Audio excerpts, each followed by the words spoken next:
Stearic acid कौन कौन बनाया?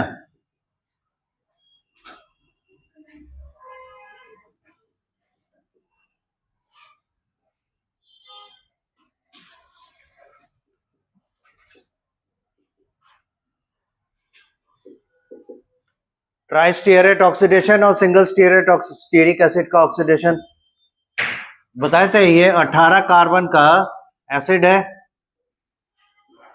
जिसका मॉलिक्यूलर फार्मूला लिखी तो या स्ट्रक्चरल फार्मूला सिंपल है। क्या बोले थे कि COH रख दीजिए, पहला कार्बन है, और इधर चेन क्या रहेगा, R की जगह पे C17H35। और अगर ये ट्राइग्लिसराइड के फॉर्म में आएगा, जैसे ट्राइग्लिसराइड पामिटिक एसिड के साथ बना था, उस तरह से अगर स्टीरिक एसिड के साथ बनेगा तो कैसे होगा, CH2O C double bond O, यहां पे क्या आएगा C17H35, इधर क्या होगा CHO C double bond O C17H35, उसके बाद CH2O C double bond O C17H35।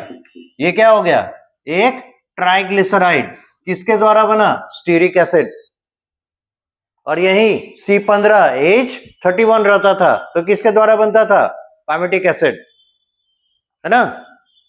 ये आप लोग अगर प्रैक्टिस खुद से घर पे नहीं कीजिएगा कैसे काम चलेगा। रेस्पिरेटरी क्वेश्चन निकालने के लिए दिया हुआ है, दे देगा इस तरह का क्वेश्चन, तो कैसे बनेगा, वेरी बैड। इनके साथ ऑक्सीडेशन करने जाएंगे तो क्या होगा, ऑक्सीजन रिएक्शन करने आएगा, प्रोड्यूस क्या रहेगा, कार्बन डाइऑक्साइड प्लस वाटर, यही होगा ना।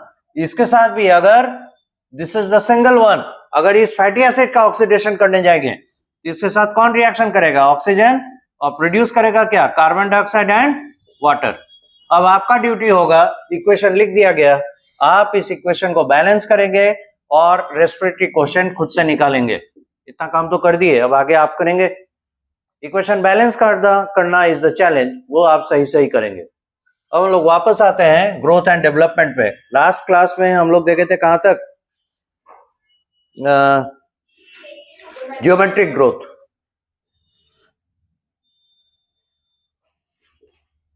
जियोमेट्रिक ग्रोथ ये हो चुका था। दूसरा ग्रोथ था, दूसरा टाइप ऑफ ग्रोथ का मॉडल है, यह है एरिथमेटिक ग्रोथ, या इसे लीनियर ग्रोथ भी कहते हैं, also called as linear growth. इसमें लीनियर ग्रोथ कहलाने के पीछे रीजन क्या है कि इसमें जो हम लोग ग्राफ प्लॉट करते हैं, ग्राफ का शेप आता है स्ट्रेट लाइन, तो स्ट्रेट लाइन अगर कोई चीज चलेगा तो क्या कहेंगे, लीनियर है। That is why it is called as giving us a linear growth और लीनियर ग्रोथ कर्व, ठीक है। It is a linear growth curve giving pattern of growth।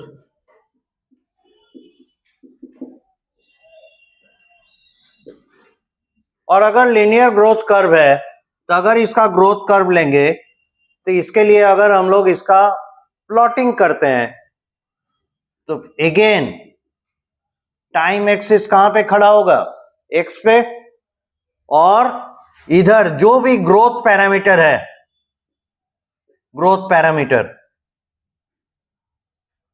वो इस पे रखा जाएगा वाई एक्सिस पे। फॉर एग्जांपल जैसे पहले जैसा कल हम लोग किए थे, ग्रोथ पैरामीटर में लेंथ रख दिए तो लेंथ हो जाएगा, ग्रोथ पैरामीटर में अगर वेट रख दिए, ड्राई वेट, है ना, वो हो जाएगा। जो भी हो, एरिया देखना चाहे, वॉल्यूम देखना चाहे, जिस तरह से हम इसका, है ना, ग्रोथ मेजर करने के लिए जिस मेथड को यूज करें उस मेथड का पैरामीटर यहां पे आ जाएगा, ठीक है। उसका यूनिट इधर रखेंगे और इधर टाइम का unit, for example per week देखना चाह रहे हैं, पर मिनट देखना चाह रहे हैं, हालांकि पर मिनट तो बहुत कम ऑब्जर्व होगा, एप्रिशिएबल नहीं होता है, एटलीस्ट पर आवर हम लोग रखते हैं ताकि कुछ पता चले। बेटर होता है वह पर डे या पर वीक देखना, तो उसमें हम लोग को डिफरेंस दिखता है। जैसे मान लेते हैं हम फ्लावरिंग दिखना चाह रहे हैं, है ना, तो सुबह में देखिएगा, शुरुआत के टाइम पे देखिएगा तो बर्ड है, कली जैसा खिला हुआ है, जस्ट छोटा सा एक बल्ब आया है। शाम होते होते उसका साइज बढ़ता है, और 1 से 2 दिन के होते होते वो देखते हैं क्या, पेटल्स एक्सपोज हो जाते हैं, है ना, फ्लावर जैसे होता है उस तरह का। तो फ्लावर का blooming it's a time consuming, है ना, एक्शन, और इसके लिए हम लोग टाइम स्केल अगर पर डे रखें तो हम लोग को ज्यादा अच्छे से दिखाई देगा। पर आवर रखेंगे तो बहुत ज्यादा एप्रिशिएबल चेंज नहीं आएगा, वो दिखाई भी कम पड़ेगा। तो उसी हिसाब से हम लोग टाइम का यूनिट तय करते हैं, और इधर ग्रोथ पैरामीटर का यूनिट तय किया जाएगा। नाउ व्हाट, जैसा आपको बताएं, हमेशा टाइम हम लोग 0 से शुरू करेंगे, क्योंकि जिस समय से देखना शुरू किए वो हमारा टाइम 0। लेकिन पहले ही बता चुके हैं पैरामीटर में कुछ तो कुछ दिखेगा ही। अगर पैरामीटर, जिस ग्रोथ पैरामीटर की बात कर रहे हैं, अगर वो 0 है, इसका मतलब सेल ही एग्जिस्ट नहीं कर रहा, और जब सेल एग्जिस्ट करेगा तो कुछ ना कुछ वैल्यू लेकर आएगा, इसलिए इसकी शुरुआत यहां से होगी। तो ये ओरिजिन पे रहेगा और ये ओरिजिन से थोड़ा ऊपर, और इसका लीनियर कर्व इस तरह से हम लोग को मिलेगा, स्ट्रेट लाइन। ठीक है, so this is linear growth curve.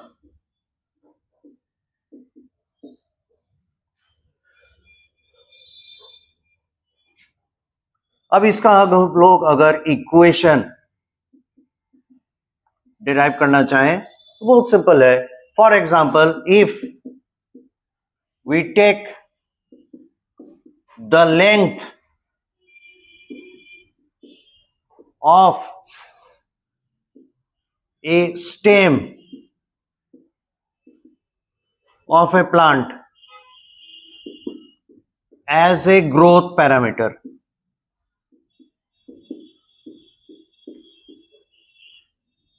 then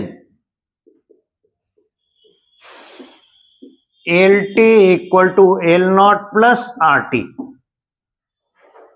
पिछले इक्वेशन ज्योमेट्रिक ग्रोथ और इसमें एरिथमेटिक ग्रोथ में डिफरेंस देखिए, यहां तक का मटेरियल सेम है ना, इस जगह पे प्लस का साइन आया जबकि वहां प्रोडक्ट था, मल्टीप्लिकेशन का साइन था, और ये यहां पे एडिटिव है, वहां पे e raise to the power RT था, वहां e होता है नेचुरल लॉग। ठीक है, नेचुरल लॉग का बेस e है। तो इस तरीके से इसे, अब देखिए फॉर एग्जांपल, अच्छा इनको हम लोग डील करें, ये है क्या, एल टी हो गया length at the time t। ठीक है, तो t हो गया क्या, टाइम ऑफ ऑब्जर्वेशन, किस समय हम देखना चाह रहे हैं। फॉर एग्जांपल हम 10 मिनट के बाद, या अगर मेरा टाइम पैरामीटर का यूनिट घंटा है, आवर्स है, या फिर वो डे है, फॉर एग्जांपल हम आफ्टर डे 2 ग्रोथ देखना चाहे, तो यहां पे अगर 2 है, हम इस समय पे ग्रोथ देखना चाह रहे हैं, तो यहां टी क्या हो जाएगा, 2 आवर 2 डेज, और लेंथ जो हम लोग ऑब्जर्व करना चाह रहे हैं, लेंथ एट डे 2 हो जाएगा। ठीक है, यही सारा चीज रहता है। एल नॉट हो गया initial length of the stem, या इसे ही हम कह सकते हैं length of the stem at time 0। Initial length ये वाला, इस लेंथ की बात हो रही, और आर हो गया रेट ऑफ ग्रोथ।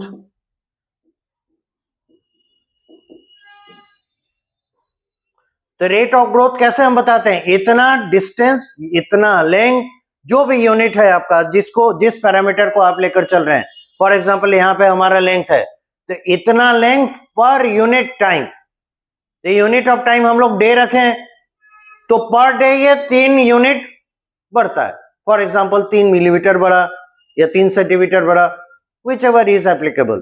ठीक है, तो यहां 3 for example 3 millimetre per day, ये हमारा मान लेते हैं यूनिट है।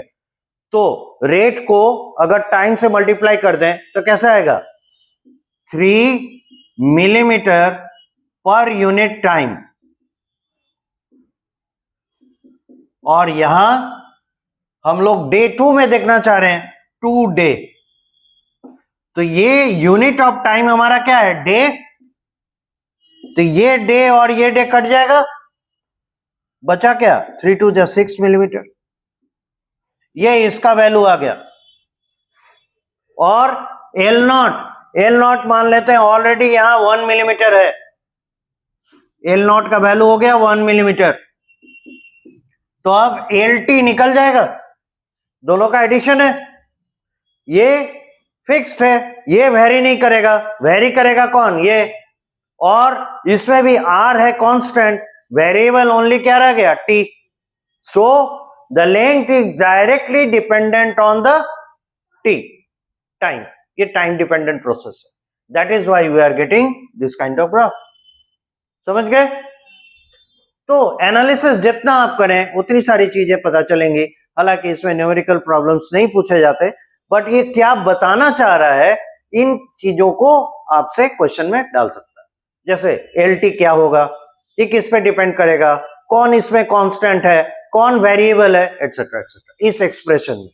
बात समझ में आ गई। अब आप लिख सकते हैं।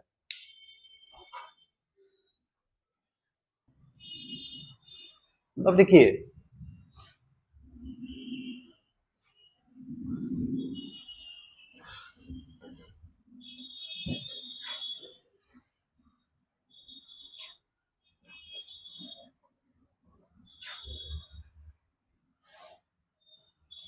इसका जरूरत नहीं है,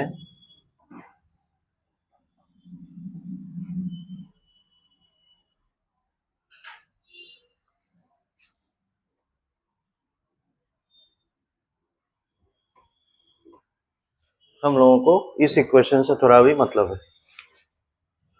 अब क्वेश्चन के फॉर्म में आता है, when this kind of growth curve is obtained, कब ऐसा मिलेगा।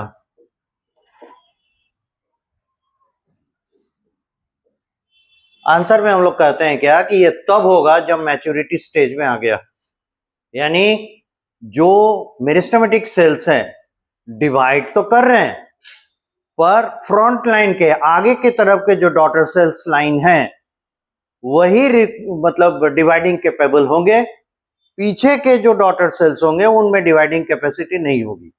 रीजन क्या है, वो अगर डिवाइड करते हैं तो नए सेल्स को प्लेस कहां करेंगे। जैसे फॉर एग्जांपल मान लीजिए ये बेंचेस हैं, बेंच के रोज हैं, ठीक है। अब मान लीजिए सारे के सारे बेंचेस भर गए और कंडीशन ये है कि एक बेंच पे एक ही स्टूडेंट बैठेगा फॉर एग्जांपल। तो यहां मान लेते हैं 12 बेंच है, 6 इधर 6 इधर, तो 12 स्टूडेंट आ गए, 12 बैठ गए। इस तरफ में आखिरी बेंच कहां लगा है, दीवार के साथ फॉर एग्जांपल, ठीक है। अब 13वां स्टूडेंट आएगा तो हम दीवार के उस पार तो स्टूडेंट को रख नहीं सकते, बैठाएंगे कैसे, दीवार तो तोड़ नहीं पाएंगे, तो बैठेगा नहीं। तो फिर उसको एकोमोडेट करने के लिए हमें कहां लाना पड़ेगा, यही आगे की तरफ जहां जगह खाली है। ठीक उसी तरीके से मान लीजिए सेल्स हैं,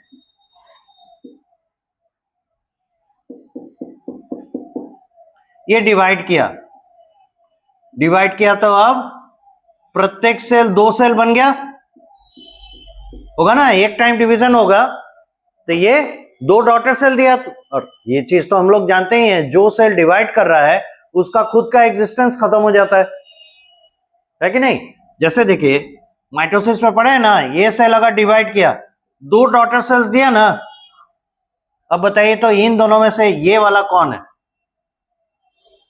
नहीं आइडेंटिफाई कर पाइएगा, पॉसिबल नहीं है, क्योंकि दिस इज रीबर्थ, ये पुनर्जन्म हो गया इसका, इसलिए इसका जितना लाइफ था, now these two have the same life span. That means the individuality of the mother cell is gone, has gone, 2 new daughter cells have started their new life, ठीक है। तो उस कॉन्सेप्ट को यहां अप्लाई करें। अगर पहले क्या था, ये सिंगल लाइन में था, 1 2 3 4 5 6 अगर लेके चले हैं, 1 2 3 4 5 और एक 6 सेल्स थे। अभी डिवाइड किए, इसमें आप कैसे कहिएगा, मान लेते हैं ये रो ए में था, अब यहां रो ए का सेल कौन है नहीं बता पाएंगे, तो नेचुरली जो हमें दिखाई दे रहे हैं ये ए और ये A1 हो गया फॉर एग्जाम्पल। ठीक है, अब हम जो कहना चाह रहे हैं उस बात को यहां अप्लाई कीजिए। इस सेल के पीछे नया सेल आने का संभावना नहीं है क्योंकि ये बॉटम लाइन है।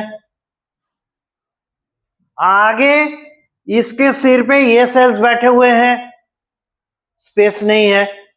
अब की बार डिवीजन अगर होगा तो आपको कितने सेल्स टोटल दिखेंगे, कितने सेल के लाइंस दिखेंगे, 1 2 3 4 5 और एक 6, 1 2 3 4 5 और एक 6, और 1 2 3 4 5 और एक 6, A1 A2। सिंपल कॉन्सेप्ट समझ में आ गया। यानी कि इस लाइन का जो सेल है ए वाला, इसको डिवाइड करने में अभी बनेगा नहीं क्योंकि न्यू सेल्स को प्लेस करने के लिए इसके पास अभी जगह नहीं है, आप ऐसे समझिए। लेकिन A1 रो में जो सेल्स हैं, they have the opportunity to place the new cells above them because there is an empty space. इसलिए A1 का लेयर डिवाइड करके A2 प्रोड्यूस करेगा, लेकिन A चुपचाप बैठा हुआ रहेगा। तो इस स्टेज में जब ग्रोथ होता है, this is called maturity stage. इस तरह का ग्रोथ स्टेज जब आएगा, this is called maturity stage. और मैच्योरिटी स्टेज में टाइम डिपेंडेंट सेल्स का नंबर बढ़ रहा है। अगर मान लेते हैं एक डिवीजन में 2 घंटा लगा, तो 2 घंटा में कितना सेल मिला, पहले 2, फिर तीसरे घंटे में 3, चौथे घंटे में 4, पांचवें घंटे में 5, लीनियर हो गया। अब बोलिएगा ऐसा क्यों, तीसरे घंटे में 2 घंटे, सॉरी मान लेते हैं हम लोग अपनी सुविधा के लिए 1 घंटे में लगता है डिवीजन में, तो 1 घंटे के बाद आपको कितना दिखाई देंगे, 2 सेल। 2 घंटे के बाद आपको 3 सेल दिखाई देंगे, 3 घंटे के बाद 4, 4 घंटे के बाद 5, 5 घंटे के बाद 6। Reason is before us. पहली बार डिवाइड किया तो 2 सेल आ गया, अगली दफा डिवाइड किया तो 1 सेल बढ़ा।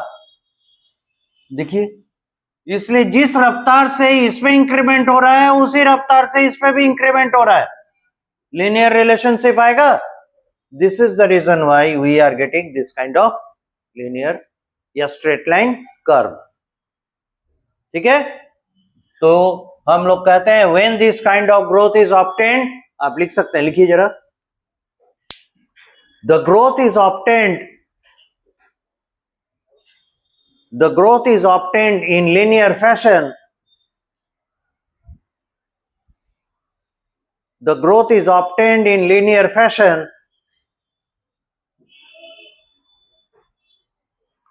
when the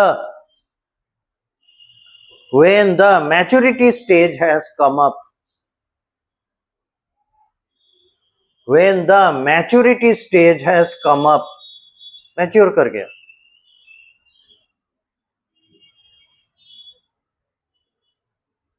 So with time,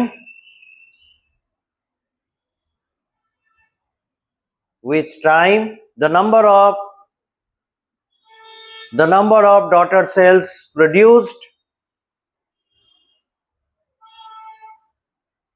the number of daughter cells produced by the apical meristem in root and stem,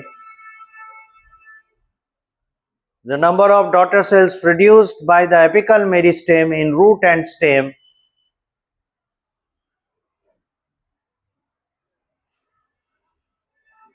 are capable to divide, but only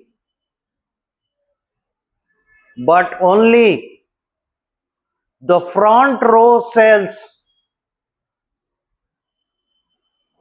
only the front row cells can show this, but only the front row cells can show this, but the others, but the others wait for the, but the others wait for the opportunity to come. Wait for the opportunity to come. Full stop. So we observe a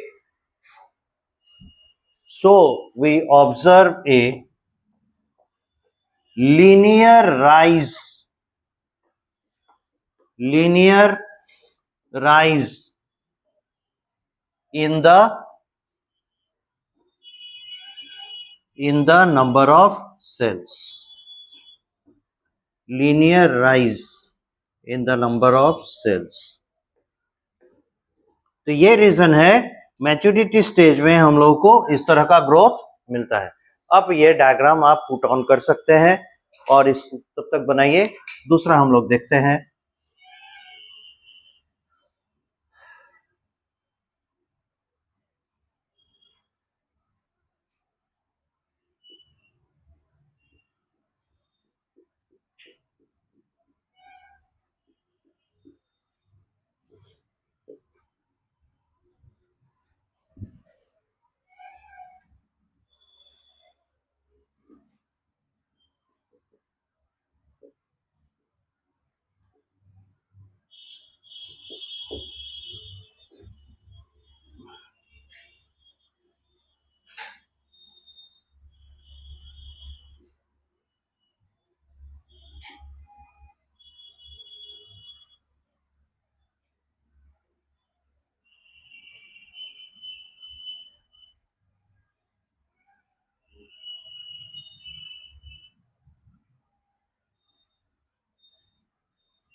figure 1 show कर रहा है reason for arithmetic growth, है ना। और ये एक composite diagram है जो कि ज्योमेट्रिक और एरिथमेटिक ग्रोथ फेज को शो कर रहा है। जब ये जाइगोट था सिंगल सेलुलर स्टेज में, ये फ्यूचर प्लांट है, ये अपने आप को शो कर रहा है कि कैसे वो तेजी से नंबर ऑफ सेल्स बढ़ा रहा था, और वो फेज था ज्योमेट्रिकल फेज, है ना, ज्योमेट्रिकल ग्रोथ फेज। उसके बाद जब ट्रांसफॉर्म करके मैच्योर स्टेज में आया, ये एपिकल मेरिस्टेम बन जाने का मतलब है कि अब ये मैच्योरिटी की ओर जा रहा है ना। और एपिकल मेरिस्टेम ये रूट का भी हो सकता है, स्टेम का भी हो सकता है, दोनों ही जगह आपको सिमिलर पैटर्न ऑफ ग्रोथ मिलेंगे, और अंत में हम लोग को मेन डिवाइडिंग जोन यही के मिल जाएंगे। और ये सारे सेल्स जो एपिकल मेरिस्टेम से जस्ट प्रोड्यूस हुए हैं, ये वेट कर रहे हैं for the proper opportunity to come. अगर नहीं आया तो फिर ये ट्रांसफॉर्म कर जाएंगे किसमें, मैच्योर टिश्यू में, है ना। जो हमारे पास 3 तरह के ग्राउंड टिश्यू, फिर एपिडर्मिस है, वैस्कुलर बंडल है, उनमें कन्वर्ट कर जाएंगे या परमानेंट टिश्यू में चले जाएंगे। तो मेरिस्टेमेटिज्म वो लूज कर देंगे बिकॉज ऑफ दिस। इसके बाद हम लोग देखेंगे कि एक्चुअली में ऐसा हुआ क्यों, राइट। तो ये 2 डायग्राम है जो कि इस ग्रोथ को एक्चुअली में हमारे सामने प्लेस कर, अब आप बना सकते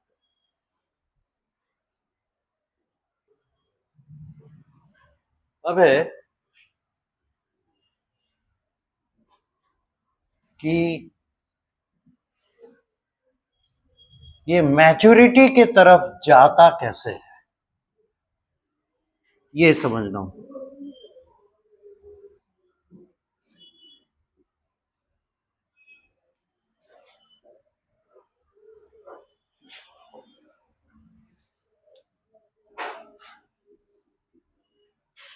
The movement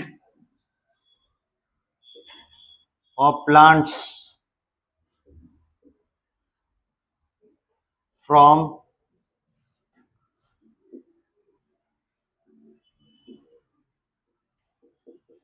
meristematic stage to the maturity stage,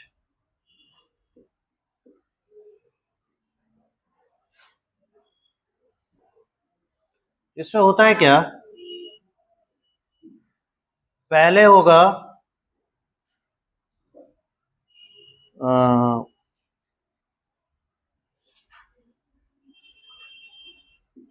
ये जाइगोट है, मल्टीप्लाई किया,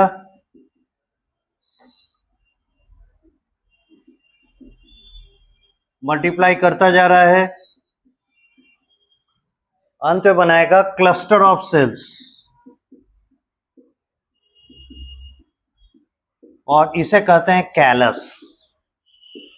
खास बात है कि कैलस में जो सेल्स हैं वो अभी डिसाइड नहीं किए कि वो प्लांट का कौन सा ऑर्गन बनाएगा, ठीक है। ये अभी अनडिफरेंशिएटेड सेल्स के कंडीशन में है, और ये क्लस्टर ऑफ सेल्स है, बहुत सारे सेल्स एक साथ इकट्ठा है, ठीक है। तो ये कैलस क्या है, it is representing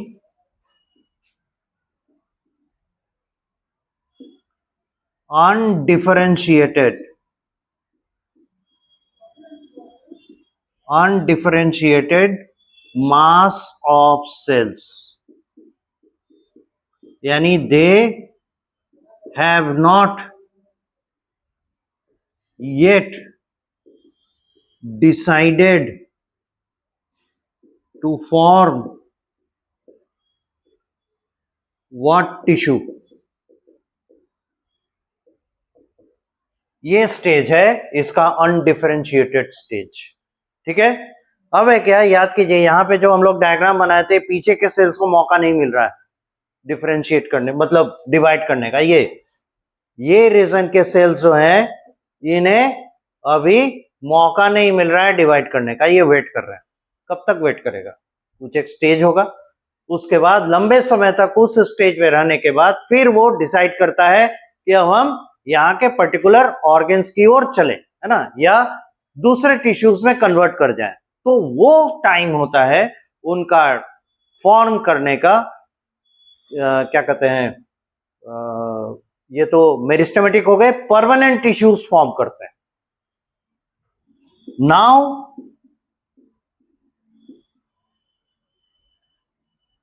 they form permanent tissues.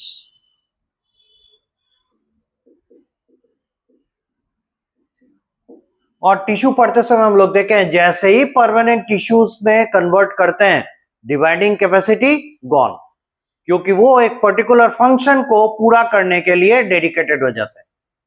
तो जब उनमें डेडिकेशन आ जाएगा, ये कहलाएगा डिफरेंशिएशन. मतलब वो अब डिसाइड कर चुका कि उसे क्या करना है. तो दूसरा चीज डिसाइड किया होगा, तीसरे तरह का फंक्शन डिसाइड किया होगा, तो सब में डिफरेंस आ गया. This is differentiation. ठीक है, इसलिए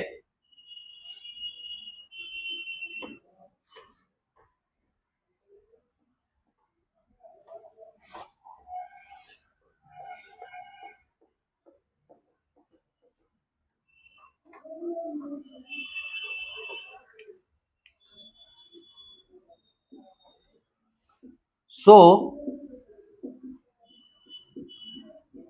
differently functioning tissues come up and at the same time they lose capacity to divide. यानी पर्टिकुलर फंक्शन करना है तो डिवीजन रोकना पड़ेगा, और अगर डिवीजन करना है तो पर्टिकुलर फंक्शन रोकना पड़ेगा. ये है, या तो इस पर या उस पर, दोनों एक साथ नहीं हो सकता है कि पर्टिकुलर फंक्शन भी करते रहे और डिवाइड करते रहे. ये अपॉर्चुनिटी इन्हें नहीं मिला हुआ है. या तो वो डिवाइड करेगा या पर्टिकुलर फंक्शन करेगा. फॉर एग्जाम्पल, अगर जाइलम बनना है तो डिवीजन रोकना पड़ेगा, क्योंकि जाइलम में देखते हैं 4 में से 3 डेड होते हैं, है ना. अगर फ्लोएम बनना है तो कोई सिप ट्यूब मेंबर सेल बन गया, कोई कंपेनियन सेल बन गया, है ना, कोई पैरेंकाइमा बन गया. तो अगर उस स्टेज में रहना है तो डिवीजन रोकना पड़ेगा, क्योंकि सबके सेल वॉल थिक हो जा रहे हैं, और डिवाइडिंग सेल्स के सेल वॉल क्या होते हैं, बहुत थिन होते हैं. तो कैपेसिटी टू डिवाइड उन्हें सरेंडर करना पड़ेगा, तभी वो पर्टिकुलर फंक्शन अचीव कर सकते हैं. तो सब अगर अलग अलग फंक्शन कर रहे हैं तो डिफरेंस आ गया ना. This is differentiation. This is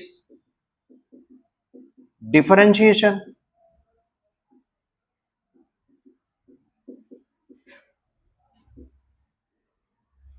अब क्या होगा, डिफरेंशिएट करने के बाद plants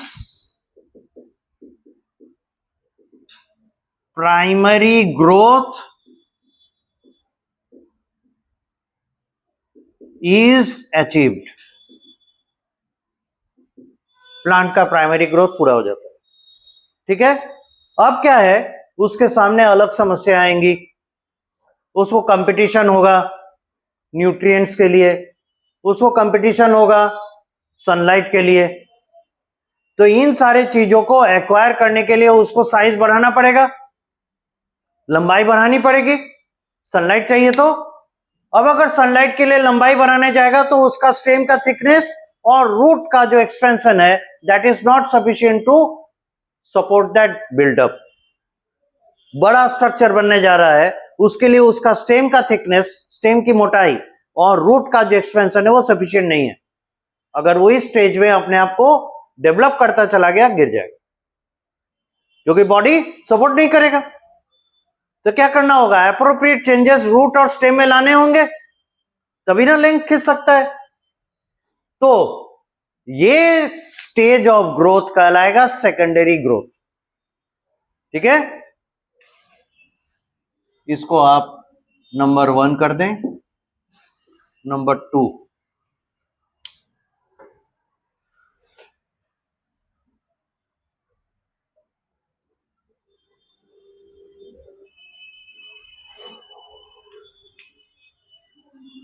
if the plants have to live a longer life, then they have to face competition from other plants. अगर जो हमारा सब्जेक्टेड प्लांट है उसे अगर लंबा जीवन जीना है तो दूसरे एग्जिस्टिंग प्लांट्स के साथ उनका कंपटीशन बढ़ जाएगा. नतीजा क्या होगा? So they have to raise their size. इसलिए उनको अपना साइज बढ़ाना पड़ेगा. And this is not possible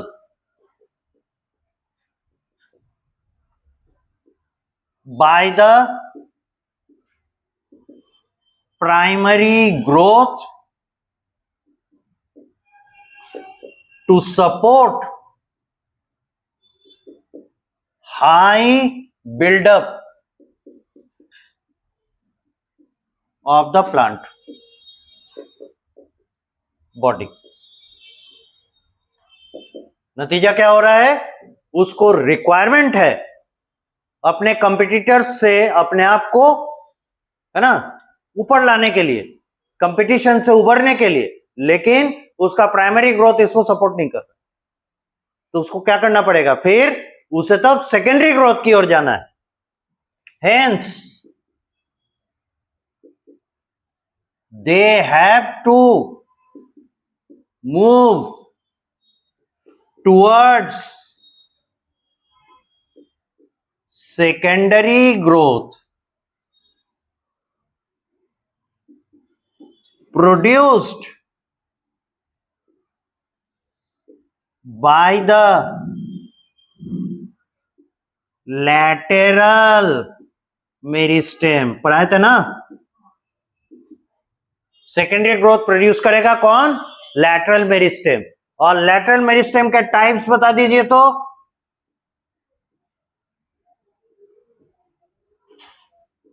vascular cambium and cork cambium.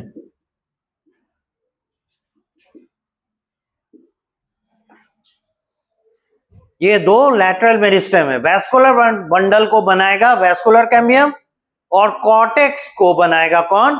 Cork cambium. और कॉर्क जो बनेगा, है ना, वही उसके एपिडर्मिस को बाद में जाके रिप्लेस कर देगा.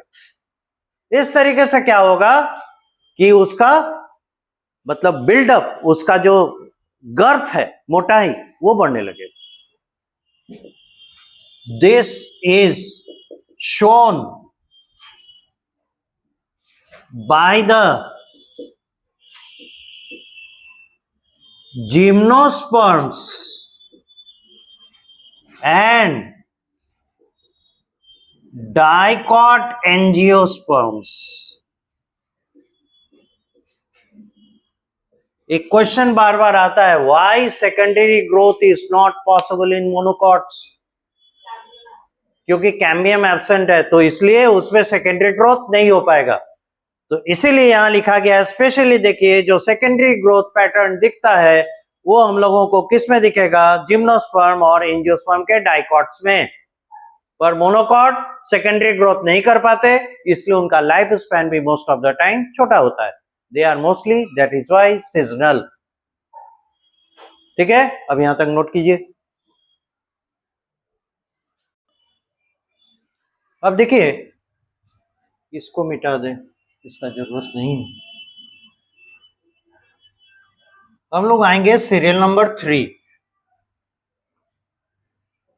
जिस पार्ट को हम लोग डिलीट किए वो था क्या कि मैसिव बिल्डअप कैसे सपोर्ट होगा. और सॉल्यूशन के रूप में ये चीज मिला कि भाई इसे लैटरल मेरिस्टेम को जन्म देना है, जो कि पहले से इसमें उपस्थित नहीं था.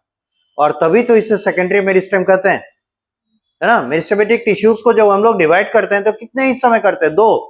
पहला होता है प्राइमरी मेरिस्टेम, दूसरा होता है सेकेंडरी मेरिस्टेम. प्राइमरी मेरिस्टेम के बारे में कहते हैं क्या कि ये पहले से एम्ब्रायो में रहते हैं, और सेकेंडरी मेरिस्टेम किन्हें कहते हैं? जो प्राइमरी ग्रोथ के बाद बनते हैं। और प्राइमरी मेरिस्टेम के एग्जाम्पल में आता है एपिकल मेरिस्टेम, इंटरकैलरी मेरिस्टेम। तो इंटरकैलरी मेरिस्टेम का कौन सा समझ में आया? वो सेल्स जो वेट कर रहे हैं to divide, they are actually forming, है ना, लेटर ऑन वो बनाएंगे इंटरकैलरी मेरिस्टेम। और ग्रासेस में बहुत अच्छे से ये एग्जाम्प्लीफाई होता है। नहीं तो बकरी पूरा चर के चली जाती है, फिर से वो घास के पत्ते उगाते हैं उतने ही साइज का, कैसे? Because of those intercalary meristem. तो उसमें रिपेयरिंग एक्शन उसका है। अदरवाइज प्राइमरी मेरिस्टेम में एपिकल मेरिस्टेम ही आता है। और सेकेंडरी मेरिस्टेम यानी प्राइमरी ग्रोथ के बाद जब फिर से मेरिस्टेम बनता है, दैट इज लैटरल मेरिस्टेम या सेकेंडरी मेरिस्टेम, जिसके दो टाइप्स हैं, vascular cambium and cork cambium. ठीक है, अब इनके डिटेल में नहीं जाएंगे कि ये बने कैसे, लेकिन इतना जरूर हम लोग को जानना है कि how the lateral meristem come into existence. तीसरा है हाउ लैटरल मेरिस्टेम्स फॉर्म, कैसे बनते हैं। तो होता क्या है, after primary growth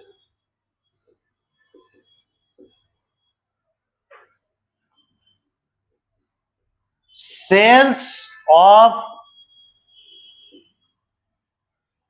vascular bundles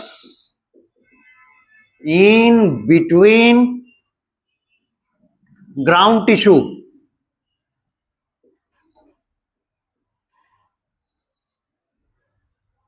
surrender their property। और ये प्रॉपर्टी क्या है? The property is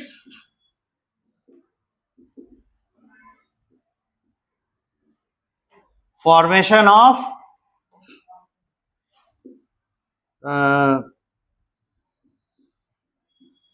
parenchyma. ये प्रॉपर्टी है पैरेनकाइमा बनना। तो क्या होता है, ये ग्राउंड टिश्यू के जो सेल्स है वो गिव अप करते हैं पैरेनकाइमा का प्रॉपर्टी, और इसको सरेंडर करके वो एक्वायर करते हैं devising capacity. Surrender their property यानी parenchyma property and get back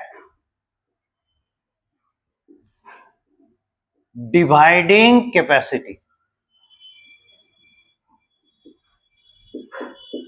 That is coming back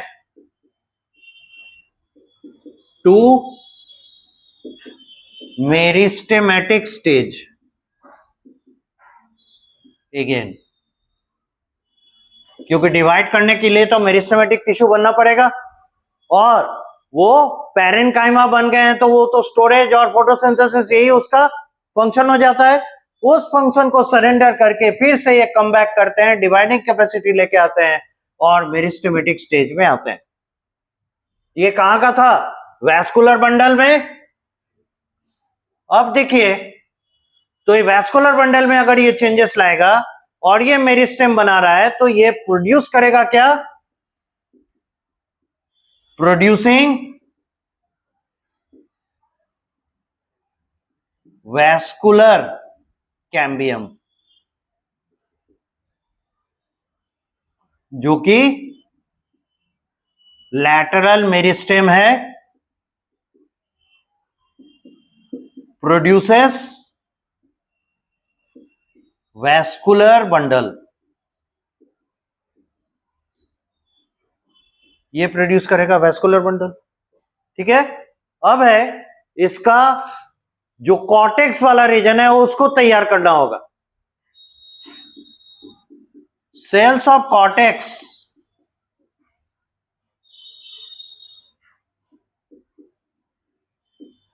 they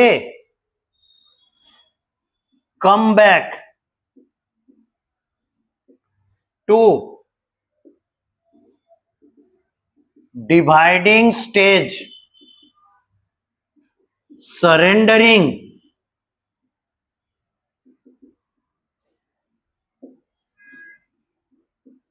parenchyma tissue property produces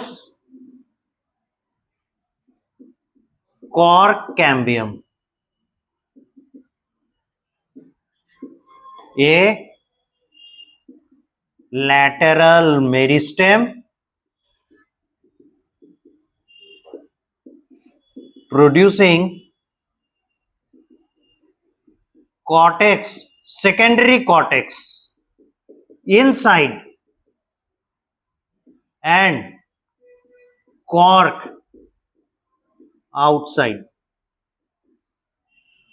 जो लेयर होगा इस कैम्बियम का, उस कैम्बियम के अंदर के तरफ आएंगे कॉर्टेक्स, कैसा? सेकेंडरी कॉर्टेक्स, और इस लाइन के बाहर के तरफ जाएंगे कॉर्क, और ये होता है डेड टिश्यू.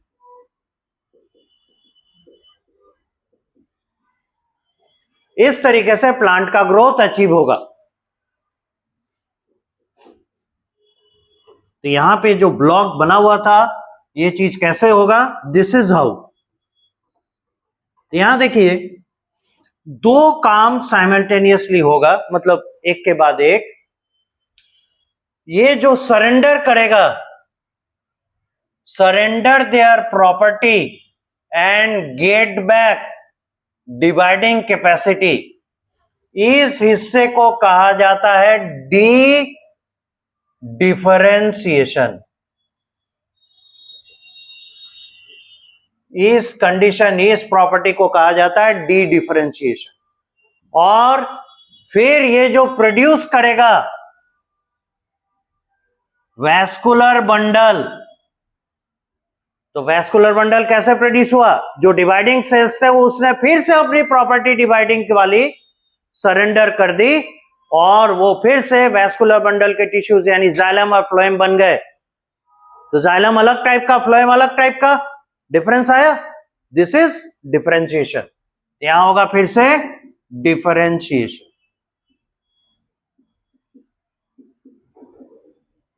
बाय डिफरेंशिएशन, और ये हो गया बाय डी डिफरेंशिएशन. उसी तरह यहां देखिए, सेल्स ऑफ कॉर्टेक्स, इन लोगों ने क्या किया? कम बैक किया टू डिवाइडिंग कैपेसिटी, सरेंडर कर दिया parenchyma. This is by D differentiation.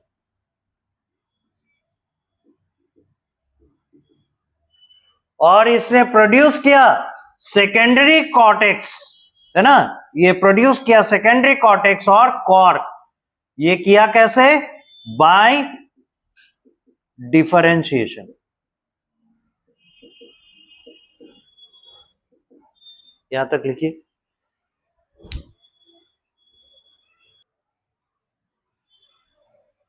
ये मिटाया जा सकता है.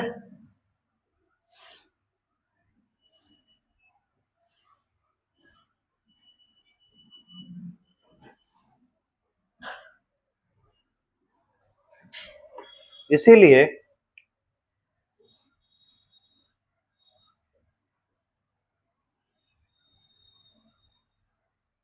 लाइफ साइकिल ऑफ प्लांट्स कैसे मूव करता है? देखिए, जाइगोट, जाइगोट से ये मेरिस्टेमेटिक स्टेज में आता है.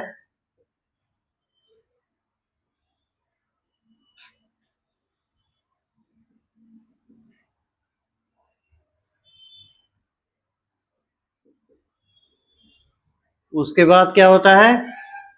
Both meristematic and permanent tissue stage को एग्जिस्ट, एक साथ एग्जिस्ट करते हैं. उसके बाद क्या होता है? सेनेसेंस,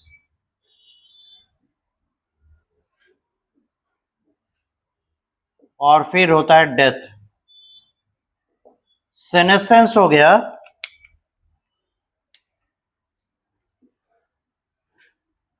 प्रिपरेशन टू डाई, ऐसे कर सकते हैं, और फाइनली डेथ हो जाता है। इस तरीके से इसका लाइफ साइकिल चलता है। ठीक है, अब सेनेसेंस का पॉजिटिव और नेगेटिव दोनों एस्पेक्ट है।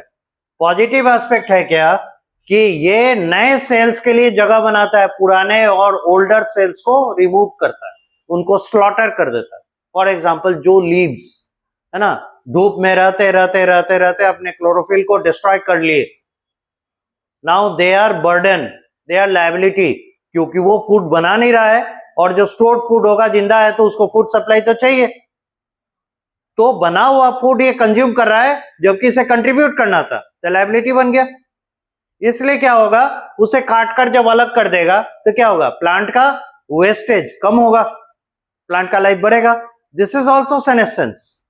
और जब पूरी तरीके से प्लांट बॉडी ही ओल्ड एज का हो जाएगा, then it will prepare to die. This is for the newer generation to come.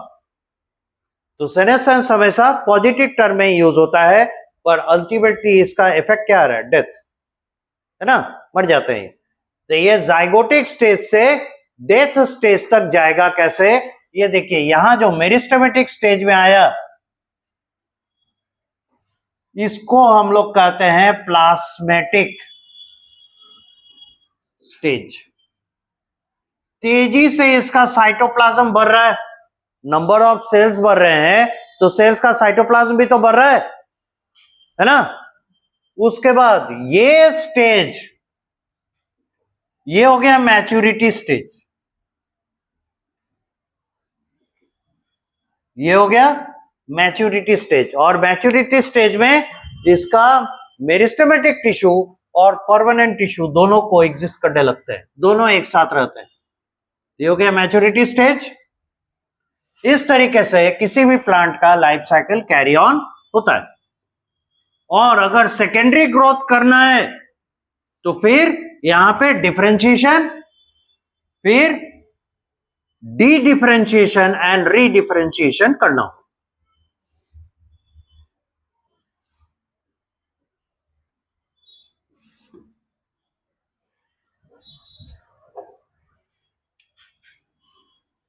If there is a secondary growth,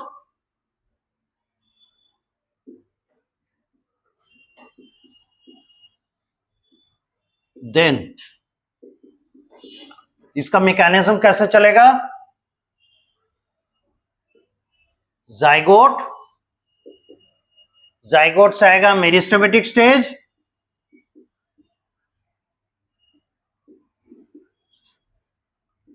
उसके बाद आएगा बोथ, मेरिस्टेमेटिक एंड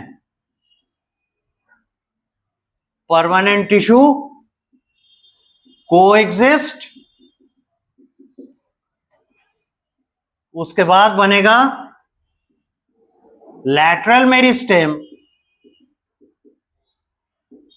तब आएगा secondary growth, then senescence and death. Senescence and death, कुछ add हो जाएगा। ठीक है, तो यहां देखिए, तो यहां पे भी प्लाज्मेटिक ग्रोथ है, यहां पे मैच्योरिटी स्टेज आया,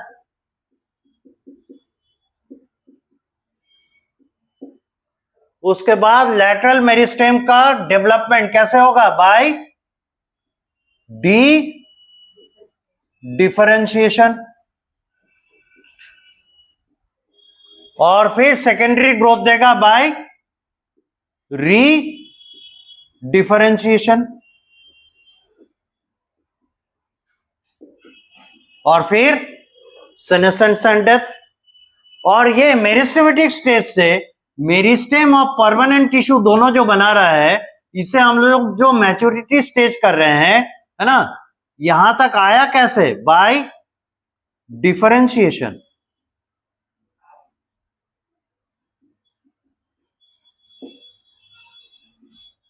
बाय डिफरेंशिएशन। ऊपर वाला जो दिखाई देगा ये मैकेनिज्म किस पे शो होगा? मोनोकॉट्स पे, और ये मैकेनिज्म शो होगा डाइकॉट एंड जिम्नोस्पर्म। ठीक है। सो देखिए, तो मैच्योरिटी स्टेज आ रहा है, उसके बाद फिर सेकेंडरी ग्रोथ स्टेज आ रहा है, फिर सेनेसेंस एंड डेथ आ रहा है, यहां भी प्लाज्मेटिक स्टेज है, उसके बाद मैच्योरिटी स्टेज है, सेनेसेंस एंड डेथ है। क्या ये अलग अलग स्टेजेस में नहीं जा रहे हैं? जा रहे हैं, है ना। तो अलग स्टेज में जाना, शुरुआत का डेफिनेशन याद कीजिए, क्या ये डेवलपमेंट नहीं है?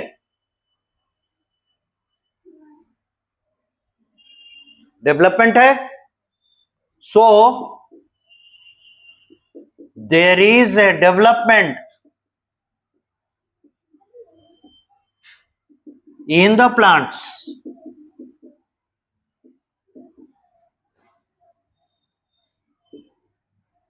क्या ऐसा कंपोर्टेंट बात था कि आप बीच में रुक नहीं सकते थे?